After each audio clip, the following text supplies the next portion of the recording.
నమస్కారం ఈటీవీ 360కి స్వాగతం. ముందుగా ప్రధానాంశాలు.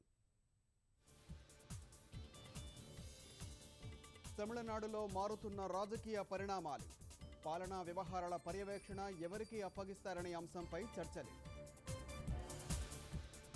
ప్రభుత్వ ప్రైవేటు భాగస్వామ్యమే అభివృద్ధి మంత్రం, పెట్టుబడులతో రావాలని పారిశ్రామికవేత్తలకు సీఎం పిలుపు. 2018 చివరి నాటికి భారత్ పాక్ సరిహద్దు పూర్తిగా మూసివేత, అంతర్గత భద్రత మరింత కట్టుదిట్టం చేస్తామన్న రాజ్నాథ్. తలాక్ బహుభారత్వంపై సుప్రీంలో కేంద్రం వాదనలు, సమీక్షించాలని సర్వోన్నత న్యాయస్థానానికి వినతి. కొలంబియా అధ్యక్షుడు శాంతోస్కు నోబెల్ శాంతి బహుమతి, అంతర్యుద్ధం ఊపుమాపేందుకు చేసిన కృషికి పురస్కారం.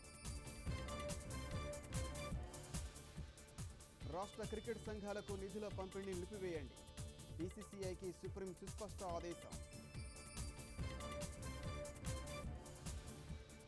కన్నుల పండుగగా సాగుతున్న శ్రీవారి గరుడ సేవ, తిలకించి పులకిస్తున్న భక్తజనం.